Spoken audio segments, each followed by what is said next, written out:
बिस्मिल्लाहिर्रहमानिर्रहीम। अच्छा बच्चों, आज हमारी एएस मैथ्स की स्टैटिस्टिक्स की थर्ड क्लास है। ठीक है। पहली दो क्लासेस सब देख चुके हैं।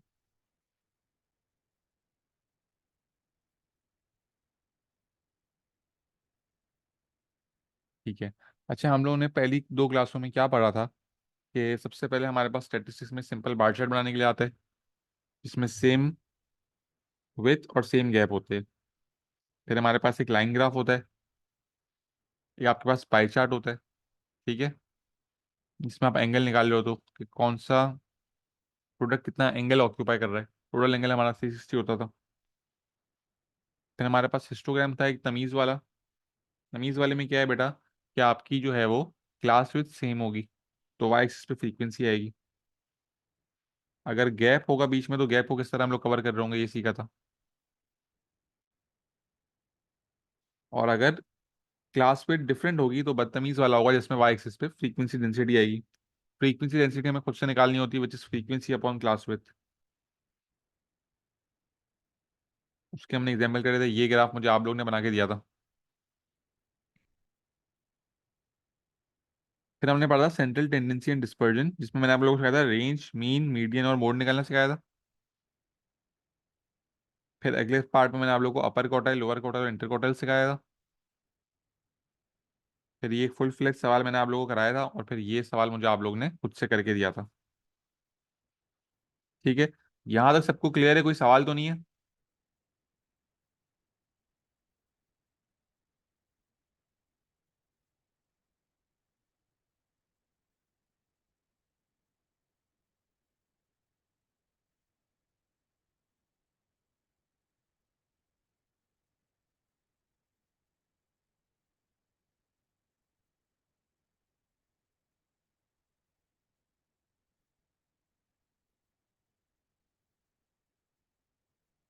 अच्छा, अब ये जो हमारा पहला सवाल था, इसी के अंदर मैं दो पार्ट्स और ऐड कर रहा हूं। अगर इसी डेटा में आपको वेरिएंस और स्टैंडर्ड डिविएशन निकालने के लिए आ जाए।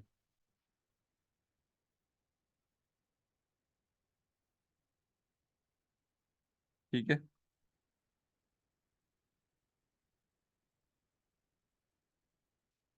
पार्ट 5 आ जाए हमारे पास, वेरिएंस। और पार्ट 6 आ जाए हमारे पास, स्टैंडर्ड डिविएशन।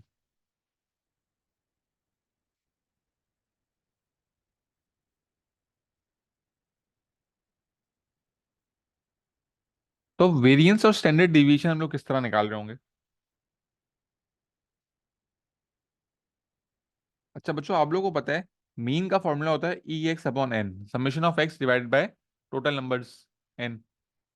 वेरिएंस का हमारे पास जो फॉर्मूला है,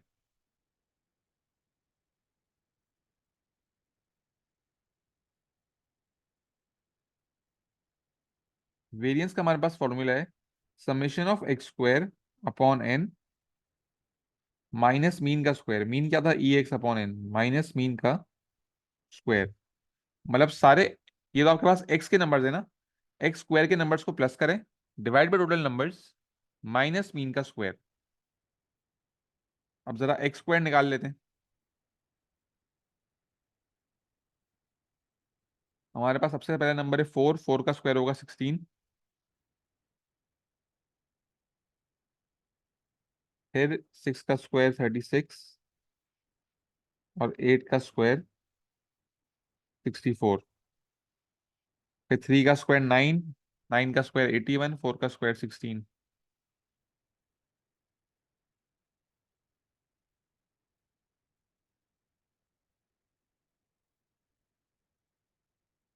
फिर 9 था, एक और 3 था। फिर 125, 36, 36।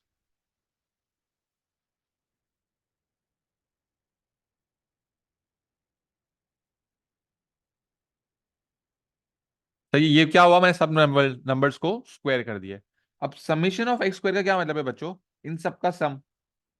तो इन सबको प्लस करके बता दें क्या आ रहा है। इन सबको प्लस करके क्या आंसर आ रहा है?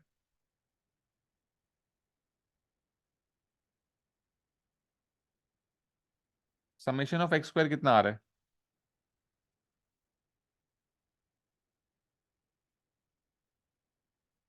329। तो समेशन ऑफ एक्स स्क्वायर की जगह आ गया 329 अपॉन, हमारे पास 11 नंबर थे, माइनस ई एक्स अपॉन एन था 55/11, -55/11 का स्क्वायर। अच्छा, अगर आप लोग यहाँ पे 5 भी लिखें तो भी सही है, कोई मसला नहीं है इसमें। आंसर क्या आ रहा है, 1 डेसिमल में बता दें या 2 डेसिमल में बता दें?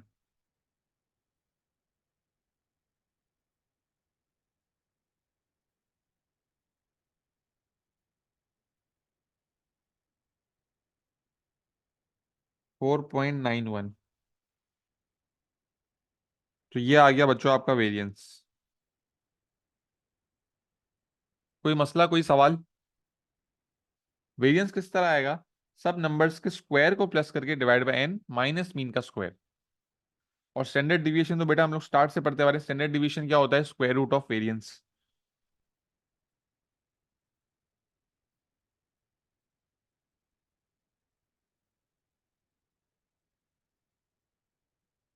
तो स्क्वायर रूट ऑफ 4.91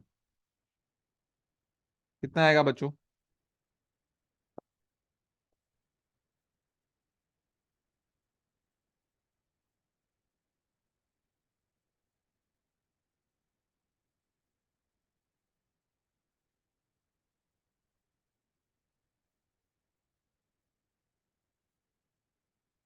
सलमान बेटा राउंड ऑफ नहीं कर रहे आप? तो आंसर आ जाएगा 2.22।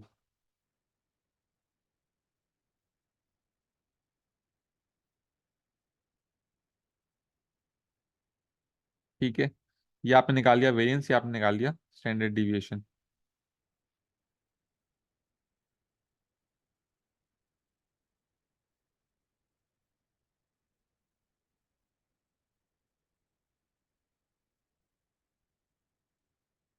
अब इसी तरह हमारे पास ये सवाल था, इसका बच्चों वेरिएंस और स्टैंडर्ड डिवीजन बता दें मुझे क्या आ रहा होगा। इसका आप लोग मुझे बता दें वेरिएंस और स्टैंडर्ड डिवीएशन क्या आ रहा होगा।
अब ये आपके पास x की वैल्यूज हैं, इन सबको स्क्वायर करेंगे तो एक्स स्क्वायर आ जाएगा।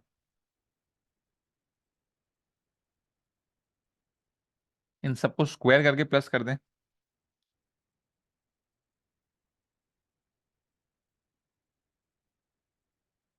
क्या आंसर आ रहा है इसका?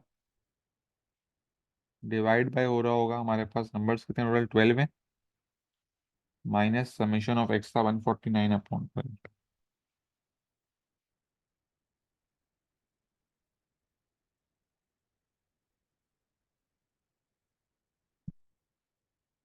सब नंबर्स को स्क्वायर करें। और प्लस करके बता दें क्या आ रहा है।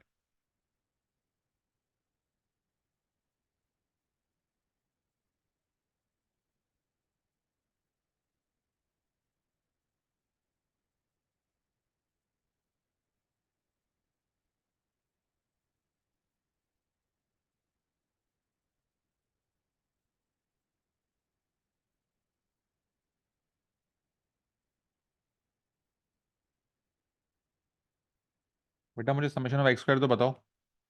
2115।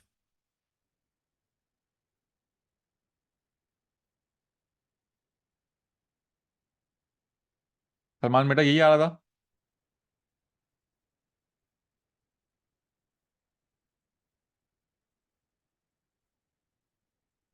फिर वेरिएंस कितना आ रहा है? 22.08।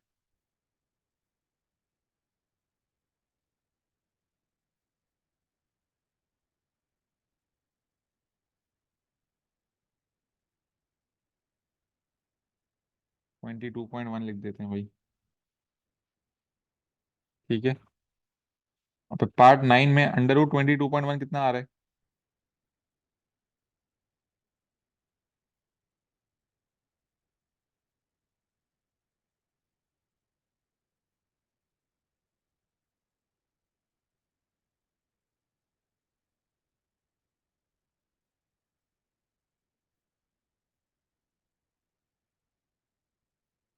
बेटा एक 4.7 बोल रहा है, एक 4.09 बोल रहा है, क्या चल रहा है?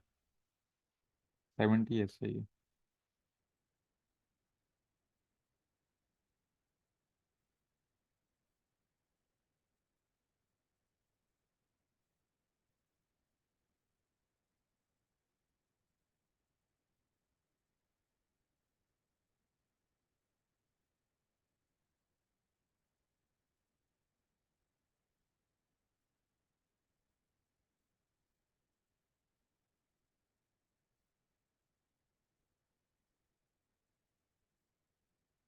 ठीक है भाई, ये हमारा सवाल कंप्लीट हो गया। कोई मसला बच्चों? वेरिएंस और स्टैंडर्ड डिवीजन में हमने दो नई चीजें सीखी हैं। वेरिएंस और स्टैंडर्ड डिवीजन, ये क्लियर है?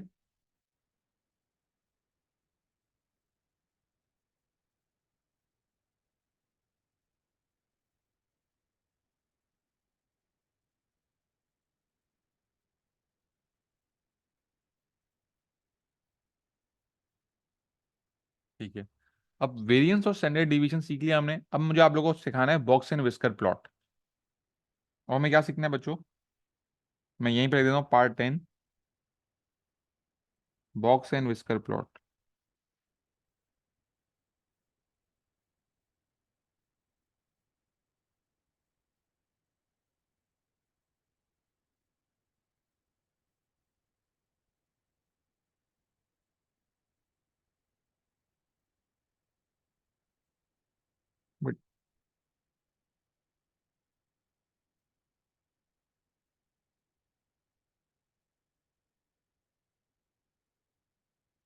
बेटा बॉक्स एंड विस्कर प्लॉट जो है वो हमेशा ग्राफ पेपर के ऊपर बनता है। ठीक है। बॉक्स एंड विस्कर प्लॉट हमेशा ग्राफ पेपर के ऊपर बनता है। अब बॉक्स एंड विस्कर प्लॉट बनता किस तरह है? ठीक है, ये देखते हैं। बॉक्स एंड विस्कर प्लॉट के लिए आपको 5 वैल्यूज चाहिए होती हैं। क्या क्या चाहिए होती है? लोएस्ट वैल्यू, हाईएस्ट वैल्यू, तो लोएस्ट वैल्यू, हाईएस्ट वैल्यू, अपर क्वार्टाइल, लोअर क्वार्टाइल और मीडियन। ये 5 वैल्यूज हम निकाल चुके हैं ऑलरेडी। इन 5 की मदद से बनता है बॉक्स एंड विस्कर प्लॉट। ठीक है, बॉक्स एंड विस्कर प्लॉट जरा हम बना लेते हैं। 4 से लेकर 20 तक जाना है हमें।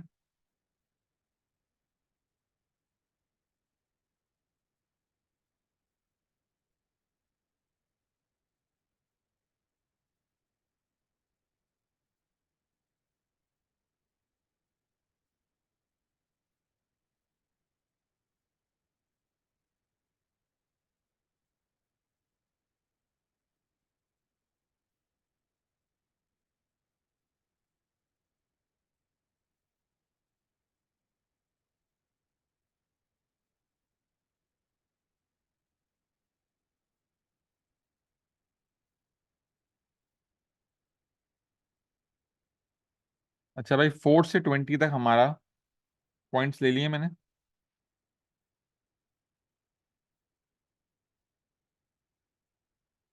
अच्छा, अब पहला जो पॉइंट आएगा वो आएगा लोएस्ट पॉइंट पे, 4 पे आ गया। दूसरा पॉइंट आएगा हाईएस्ट पॉइंट पे जो कि 20 है। फिर एक पॉइंट हमारा आएगा मीडियन पे। मीडियन कितना आ रहा है, पार्ट 3 का मीडियन आ रहा है 12.5। तो मीडियन होगा 12 और 13 के बीच में, ये पॉइंट होगा। अपर क्वार्टाइल था पार्ट 5 में हमारा 16.5 और लोअर क्वार्टाइल था 9। अपर क्वार्टाइल है 16.5, लोअर क्वार्टाइल है 9। लोअर क्वार्टाइल पे आप एक लाइन बनाएंगे, मीडियन पे आप एक लाइन बनाएंगे, अपर क्वार्टाइल पे आप एक लाइन बनाएंगे। ठीक है, और इन लाइंस को आपस में कर देंगे ज्वाइन।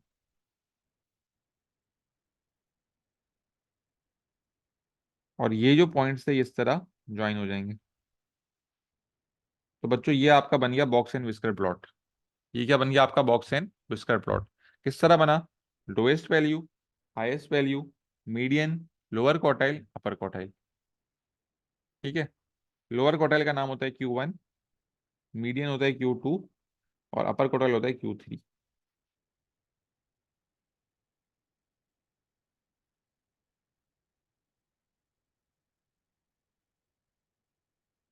ठीक है।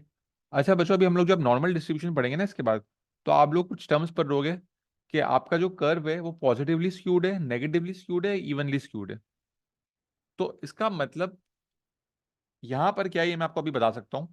इसका मतलब क्या है कि अगर आपका Q2 जो है ना, जो आपका मीडियन है, वो लोअर क्वार्टाइल के करीब है, तो आपका जो कर्व है या बॉक्स एंड विस्कर प्लॉट है वो पॉजिटिवली स्क्यूड होगा। अगर आपका मीडियन जो है वो अपर क्वार्टाइल के करीब है, तो ये नेगेटिवली स्क्यूड होगा। और अगर Q2 जो है वो एग्जैक्टली बीच में Q1 और Q3 के, तो इवनली स्क्यूड होगा। अब मैं यहाँ पे लिख देता हूँ,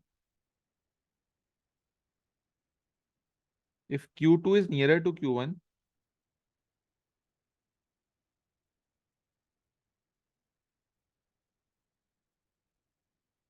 if Q2 is nearer to Q1, it is positively skewed.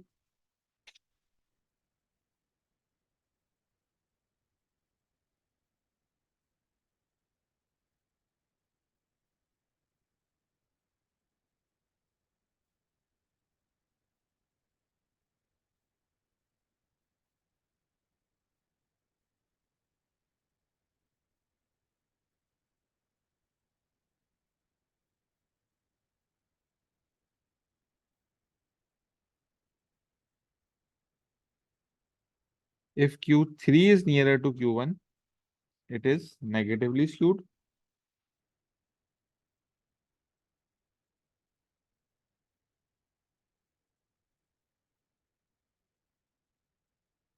Or if Q2 is exactly between,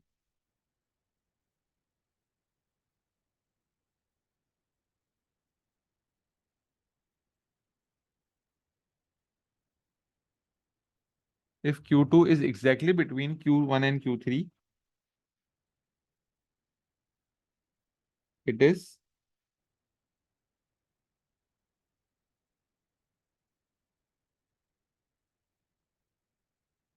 evenly skewed. ठीक है, अगर Q2 Q1 के करीब है तो पॉजिटिवली स्क्यूड, Q2 Q3 के करीब है तो नेगेटिवली स्क्यूड, और Q2 एग्जैक्टली बीच में है तो इवनली स्क्यूड।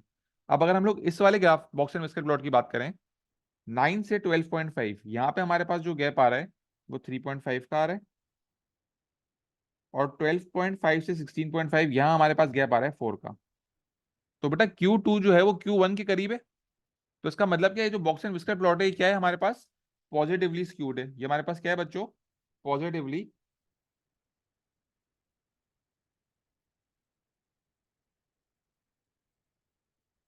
स्क्यूड। कोई मसला बच्चों, कोई सवाल?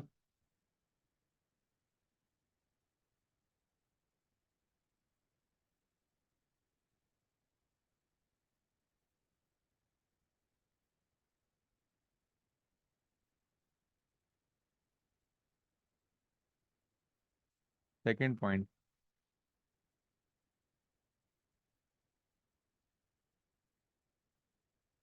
सही है, सॉरी सॉरी, यहाँ पे Q2 होगा यहाँ पे।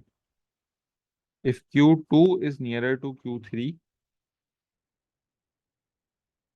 अगर Q2 Q1 के करीब है तो पॉजिटिवली स्क्यूड, अगर Q2 Q3 के करीब है तो नेगेटिवली स्क्यूड, और अगर Q2 एग्जैक्टली बीच में तो इवनली स्क्यूड। ठीक है, ये गलती से यहाँ पे नंबर की गलती हो गई थी। क्लियर है सुलेमान?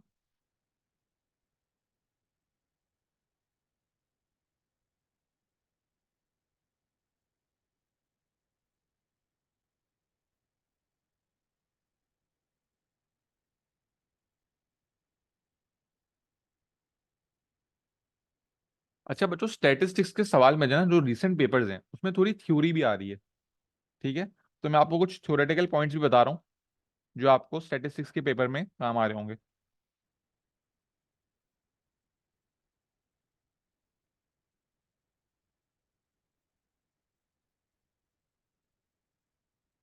ठीक है, सबसे पहले हम बात करते हैं ड्रॉबैक्स ऑफ मोड की। बेटा मोड क्या होता है, जरा मुझे बताएं चैट बॉक्स में।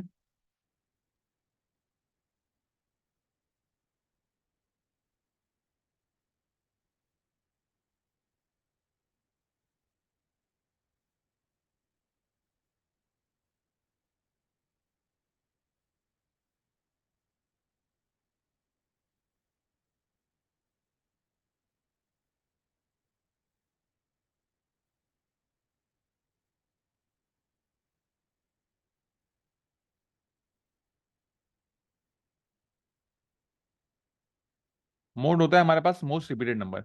अच्छा बेटो, मीन मीडियन और मोड ये सब क्या बता रहे होते हैं, ये बता दो ना सेंट्रल टेंडेंसी। मतलब अगर आपके पास एक डेटा है और आपको देखना है कि इसकी सेंट्रल टेंडेंसी क्या आ रही है, तो क्या करते हैं हम, मीन से भी वो चेक करते हैं, मोड से भी करते हैं और मीडियन से भी करते हैं। अब आप लोग खुद देखो इसी सवाल के अंदर, आपका मीन आ रहा था 18.8। मीन बोल रहा है कि भाई मिडल वैल्यू जो है वो सेंट्रल टेंडेंसी जो है वो 18.8 है। मीडियन जो है वो बोल रहा था कि आपकी सेंट्रल टेंडेंसी जो है वो 20 है। और मोड भी बोला था कि आपकी सेंट्रल टेंडेंसी जो है वो 20 है। ठीक है, सबसे आपके पास आंसर्स डिफरेंट आ रहे होते हैं, वो वैल्यूज पे डिपेंड करता है। तो अब मोड के ड्रॉबैक क्या हो सकते हैं? मोड का सबसे बड़ा ड्रॉबैक क्या है बेटा, कि अगर आप लोग मुझे एक बात बताओ, अगर मेरे क्लास में मैं टेस्ट ले रहा हूँ जिसमें 20 बच्चे बैठे हुए हैं, और दो बच्चे ऐसे हैं जिनके 10 मार्क है, और दो बच्चे ऐसे जिनके 30 मार्क है, तो मोड क्या होगा?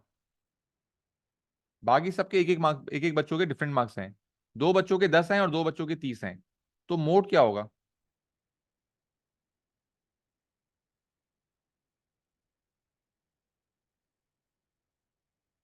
इस सवाल में मोड नहीं होगा। तो सबसे पहला ड्रॉबैक मोड का ये है,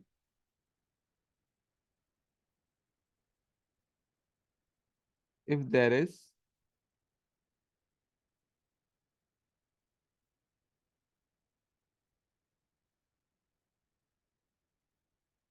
more than one repeated value,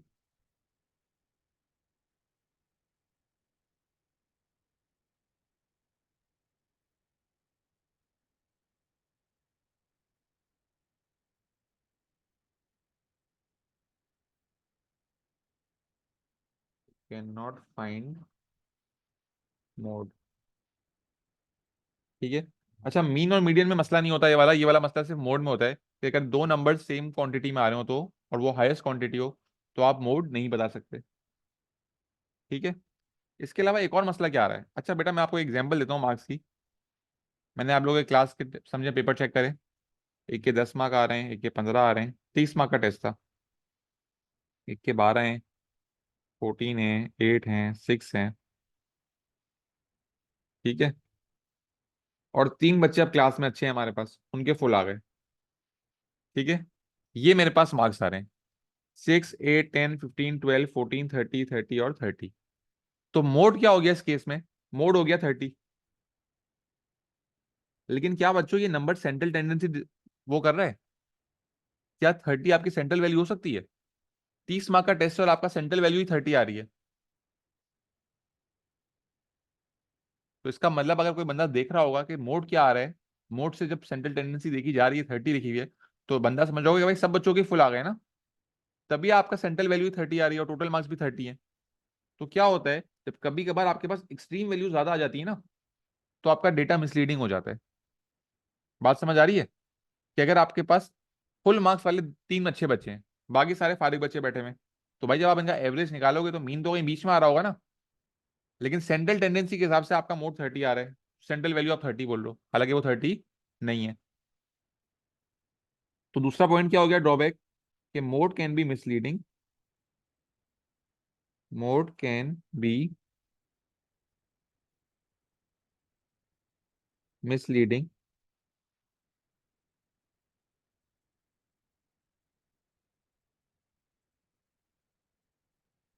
if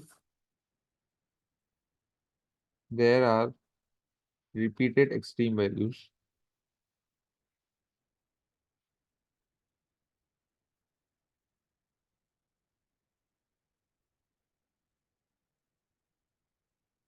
and not central value।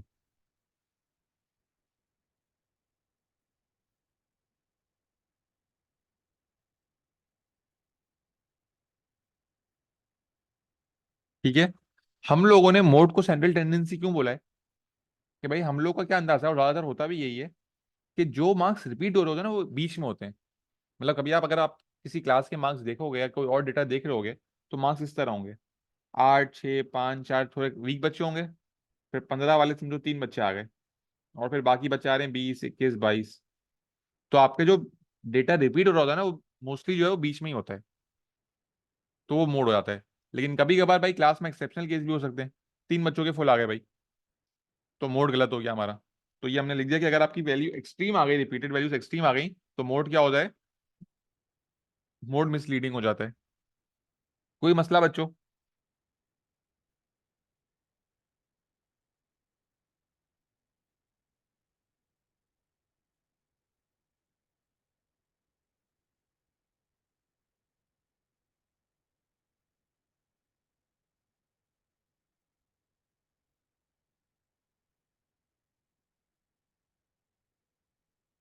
अच्छा, मीन की बात करते हैं। बच्चों मीन क्या होता है?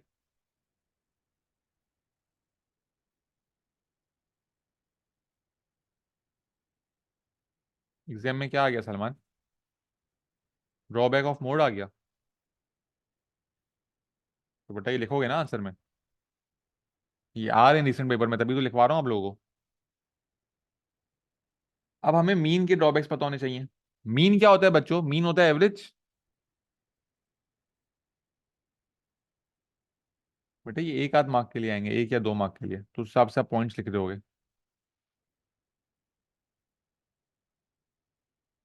ठीक है। अब ड्रॉबैक्स ऑफ मीन, मीन होता है हमारे पास एवरेज। तो बच्चों अगर आपको एवरेज निकालना होता है, तो आप सब नंबर्स को प्लस करते हो, फिर डिवाइड बाय टोटल नंबर्स कर देते हो। तो अब इसमें सबसे पहला मसला क्या आता है, कि अगर आपके पास एक वैल्यू भी अननोन है तो आप मीन नहीं निकाल सकते। आप मीडियन और मोड फिर भी निकाल लोगे एक अननोन वैल्यू से, लेकिन आप मीन नहीं निकाल सकते, क्योंकि मीन एवरेज होता है, एवरेज के लिए आपको सब नंबर्स को प्लस करना जरूरी है। तो सबसे पहला ड्रॉबैक क्या हो गया मीन का, कि if any one value is unknown, if any one value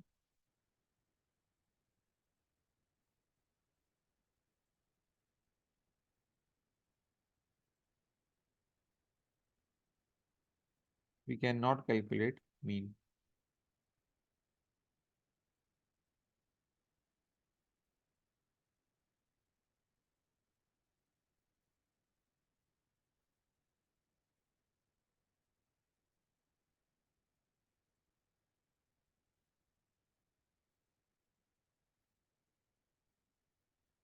अच्छा, और इसके अलावा एक और मीन का मसला क्या है, कि भाई अगर समझो भाई, जैसे हमारी क्लास है माशाल्लाह, सारे बच्चे ही फेलियर हैं।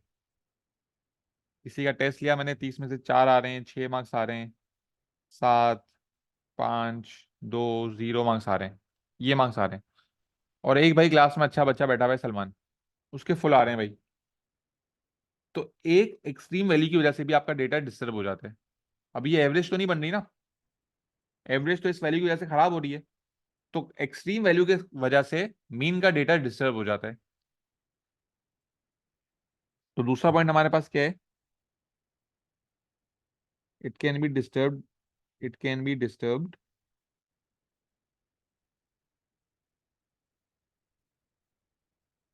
Bye extreme values.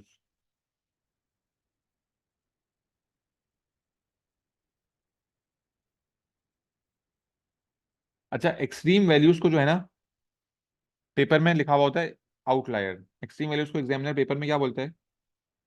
एग्जामिनर ने इसको लफ्ज दिया हुआ है आउटलायर का। आउटलायर का मतलब क्या होता है बच्चों? Extreme values. ठीक है, आप लोगों को पास पेपर में भी नजर आ रहा होगा।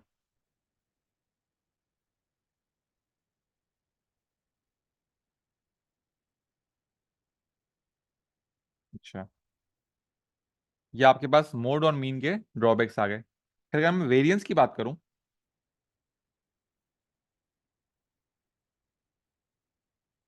वेरिएंस आपको बता रहा होता है डिस्पर्जन ऑफ डेटा। बच्चों वेरिएंस आप लोगों को क्या बता रहा होता है? Dispersion of data.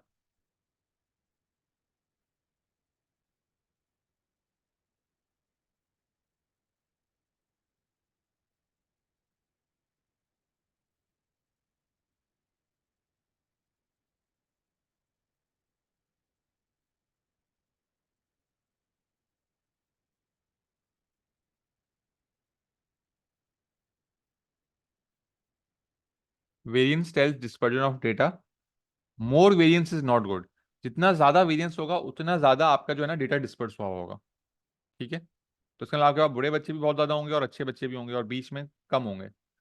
सब डेटा अगर आपके पास बीच में होगा ना तो आपका वेरिएंस कम होगा। तो ये अच्छी बात है। ठीक है, अब हम लोग सिर्फ जो डेटा है वो मार्क्स का नहीं होता ना, डिफरेंट चीजों का डेटा होता है। तो जितना वेरिएंस कम आता है ना उतनी अच्छी बात होती है।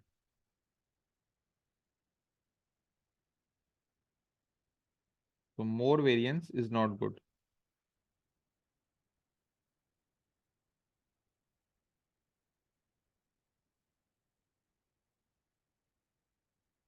ठीक है, ये हमें एक बात बतानी चाहिए। इसके बाद हमारे पास एक चीज है standard deviation.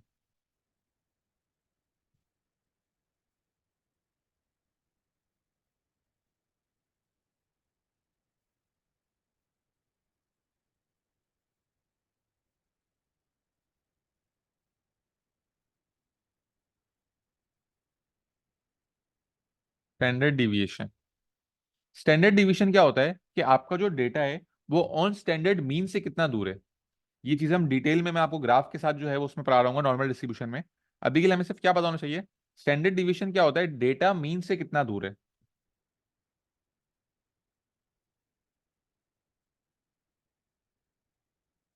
How far is the data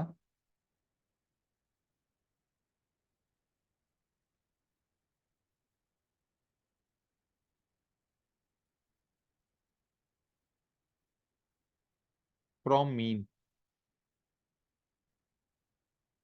on standard. जितना आपका डेटा मीन से दूर होगा उसको हम बोलते हैं स्टैंडर्ड डिविएशन। ठीक है, कोई मसला बच्चों, कोई सवाल?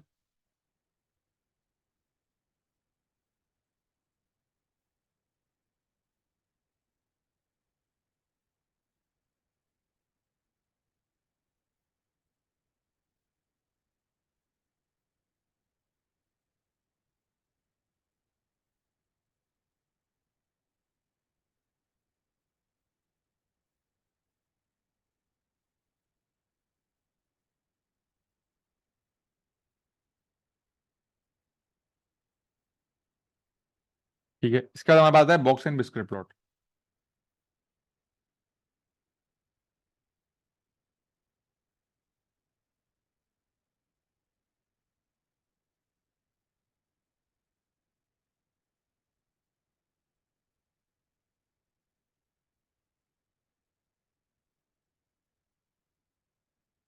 Box and whisker plot.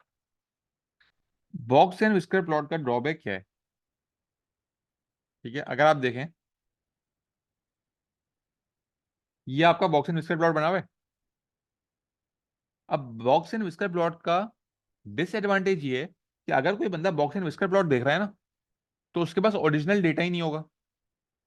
Box and whisker plot में आपके पास सिर्फ कौन कौन सी वैल्यूज होती हैं बेटा? Lowest value, highest value, lower quartile, median and upper quartile. तो जो आपका पूरा डेटा है वो लॉस्ट हो गया। ये आपका डेटा था, उसकी वजह से आपने ये बना लिया।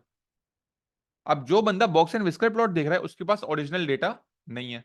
तो बॉक्स एंड विस्कर प्लॉट का डिसएडवांटेज क्या होता है कि ओरिजिनल डेटा इज लॉस्ट।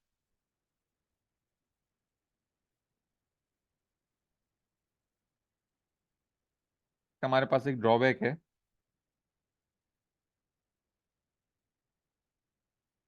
कि ओरिजिनल डेटा इज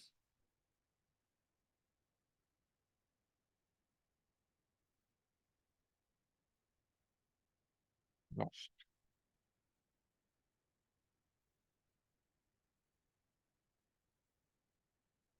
ठीक है। और एक आखिरी चीज हमारे पास होती है स्टेम एंड लीफ डायग्राम, वो भी अभी तक हमने सीखी नहीं है।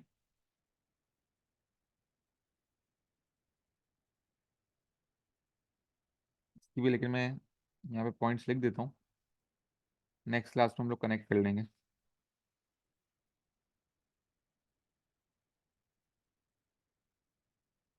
Stem and leaf diagram.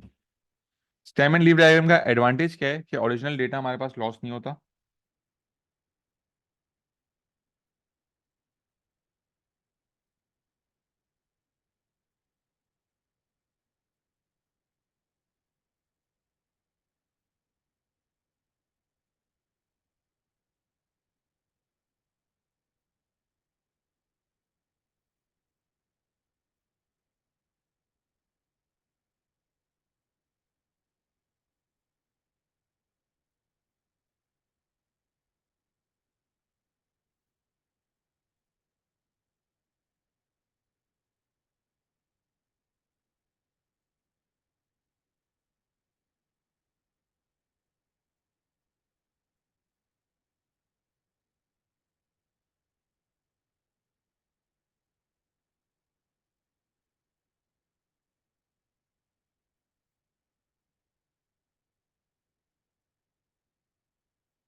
Drawback क्या है? From a single glance you can't जज इट और do its analysis and there is no graphical analysis. ठीक है। ये बेटा मैं आपको स्टेम एंड लीफ डायग्राम जब नेक्स्ट क्लास में सिखाऊंगा तो हम लोग एडवांटेज और डिसएडवांटेज जो है वो कनेक्ट कर लेंगे। नहीं बेटा, इसका ड्रॉबैक नहीं आता हमारे पास सुलेमान। ठीक है। अच्छा बेटा, अब आप लोग मुझे एक छोटा सा काम कर दो बस। आप लोग मुझे इस डेटा का बॉक्स एंड विस्कर प्लॉट जो है वो व्हाट्सएप पे मैसेज कर दें अभी फौरन से। इस डेटा का मुझे बॉक्स एंड विस्कर प्लॉट जो है वो बना के दे दें जल्दी से।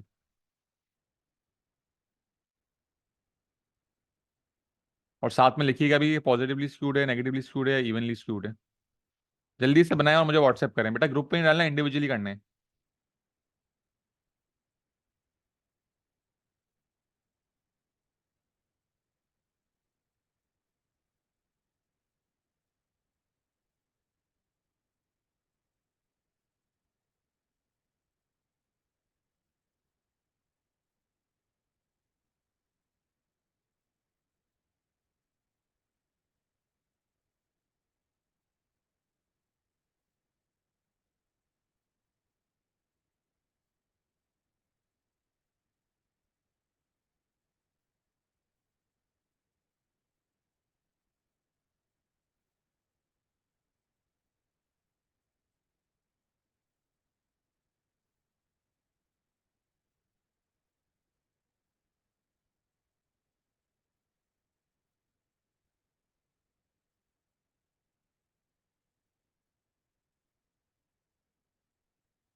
ठीक है भाई, ग्राफ आना शुरू हो गए।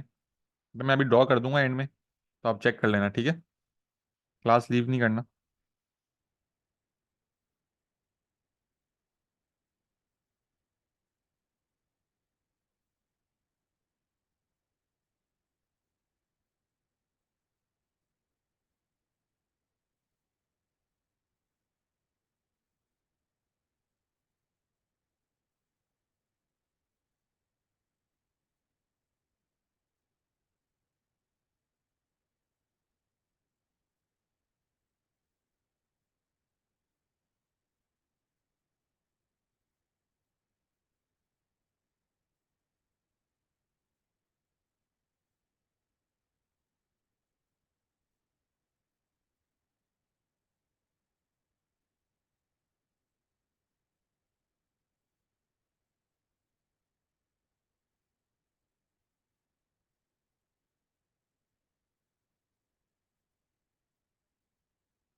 तो भाई आंसर्स आ गए, यहाँ देख लेते हैं। स्मॉलेस्ट वैल्यू हमारे पास 1 है और हाईएस्ट वैल्यू हमारे पास 15 है।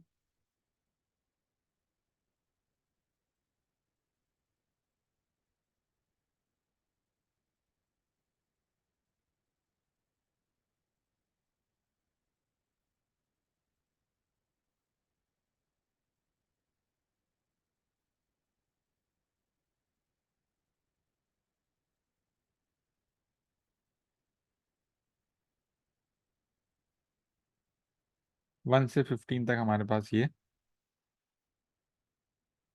नंबर्स आ गए। लोएस्ट पॉइंट पे आ गया हमारे पास एक क्रॉस 1 पे आ गया, हाईएस्ट पॉइंट पे आ गया एक क्रॉस 15 पे आ गया। मीडियन क्या आया था हमारे पास, पार्ट 3 का मीडियन था 8, पार्ट 5 में अपर क्वार्टाइल था 10 और लोअर क्वार्टाइल था 4। 4, 8, 10।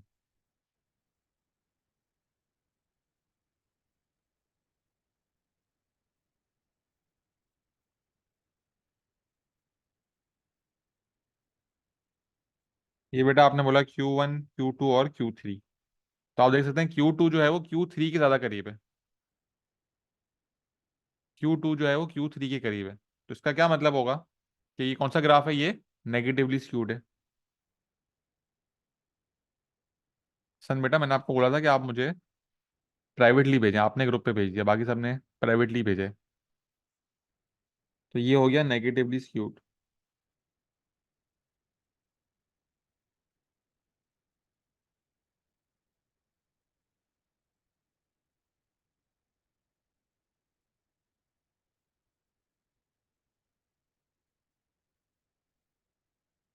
ठीक है,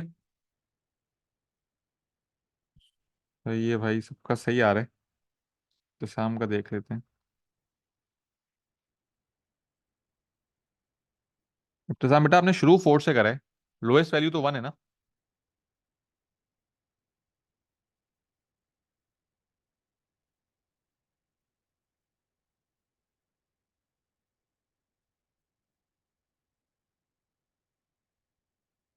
ठीक है, ये सही कर लेना। ठीक है बच्चों, ये क्लियर है। फिर नेक्स्ट क्लास में इंशाल्लाह मैं आप लोग को स्टेम एंड लीफ डायग्राम, और हमारे पास ग्रुप डेटा है, और क्यूमुलेटिव फ्रीक्वेंसी कर्व, ये हम लोग नेक्स्ट क्लास में करके इंशाल्लाह कोशिश करेंगे कि स्टैटिस्टिक्स कंप्लीट कर लें। अच्छा, आज क्या दिन है भाई? आज वेनेसडे है ना। कल थर्सडे है। ठीक है, कल हमारी क्लास वही 7:20 to 8:20 होगी, 7:30 to 8:30। कल इंशाल्लाह हम लोग कोशिश करेंगे कि हम लोग स्टैटिस्टिक्स कंप्लीट कर लें और फिर पास पेपर्स की तरफ मूव करें। ठीक है बच्चों, अल्लाह हाफिज़। बेटा इसके बाद हमारा जो है वो नॉर्मल डिस्ट्रीब्यूशन है और ज्योमेट्रिक है। प्रोबेबिलिटी हो गया, डिस्क्रीट रैंडम वेरिएबल हो गया, पीएनसी हुआ, बायनॉमियल डिस्ट्रीब्यूशन और स्टैट्स हो गया ना, ये वाला स्टैट्स पांचवा चल रहा है, फिर दो बच जाएंगे, नॉर्मल डिस्ट्रीब्यूशन और ज्योमेट्रिक डिस्ट्रीब्यूशन। ठीक है, ओके भाई, अल्लाह हाफिज़।